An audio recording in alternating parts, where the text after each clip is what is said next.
ایک ادب ہے، مدرسوں میں تھا کسی زمانے میں، آج کل نہیں ہے. آج کل اقدار ختم ہو گئی ہیں، نہ گھروں کے اندر وہ ادب ہے، نہ اولاد کے اندر ادب ہے ماں باپ کے لیے، نہ شاگردوں کے اندر ہے ادب استاد کے لیے، نہ چھوٹے کے اندر ادب ہے بڑے کے لیے. لیکن وہاں شاید یہ آخری نسل تھی جو یہ آداب بجا لا رہی تھی، ادباً دعا لینے کے لیے اپنے اساتید سے، بزرگوں سے.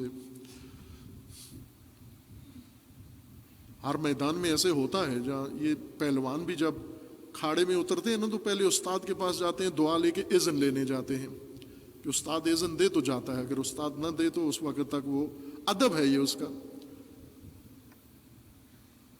وہ ہم حاضر ہوئے مختلف بزرگوں کے پاس، کچھ بزرگوں نے وقت دیا، کچھ نے نہیں دیا. کچھ پاکستانی سن کر ڈر جاتے تھے کہ یہ پاکستانی ملنے آ رہے ہیں طلاب، تو اسی سے گھبرا جاتے تھے، خوف زدہ ہو جاتے تھے، چونکہ پاکستانیوں کا وہاں جو تأثر ہے جیسے باقی دنیا میں، مغرب دنیا میں اور امریکہ اور ان ممالک کے اندر پاکستانی کا تأثر یہ کہ یہ دہشت گرد ہیں. کئی دفعہ ہوا، ایک دفعہ مجھے ایک ایئرپورٹ پہ اس نے روک لیا، امیگریشن والے نے، ایک علیحدہ کمرے میں جا کر اس نے مجھے بٹھا دیا، اور وہاں آتے ہی اس نے سوال پوچھا کہ گن کدھر ہے تیری؟ میں نے کہا پاگل، یہ اس ملک میں گن لے کے آتا ہے دنیا کا؟ یہی اس نے سیدھا سوال کیا مجھ سے، گن کدھر ہے تیری؟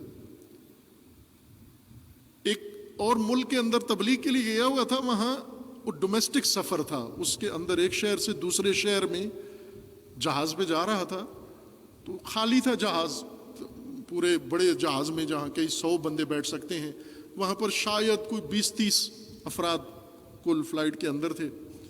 تو انہوں نے اس کے باوجود بھی وہ ٹکٹ دیے ہوئے تھے، سیٹ نمبر دیا ہوا تھا، تو اتفاق سے وہ سیٹ نمبر ایمرجنسی دروازے کے پاس دیا ہوا تھا، اور میں جا کے اس پہ بیٹھ گیا، بیلٹ باندھ لیا.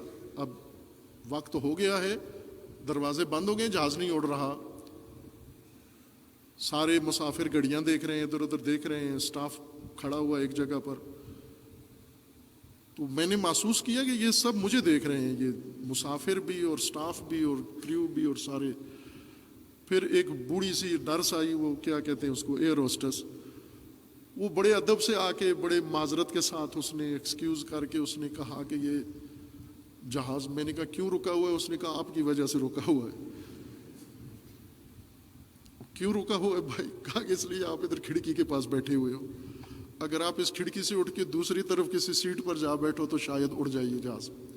تو میں نے کہا پہلے بتانا تھا، میں اٹھ کے دوسری کھڑکی کے پاس بیٹھا تو وہ چلا گیا. تو میں نے انہیں کہا بھائی یہ تو تم نے توہین کی ہے پاکستانی سمجھ کر. تو انہوں نے کہا ہمیں اعتبار نہیں ہے کہ تم اڑتے جہاز بھی کھڑکی کھول دیتے وہاں سے، ہمیں کیا معلوم پاکستانی ہو تم. یہ وہ جو میرے ساتھ ہوا میں بتا رہا ہوں.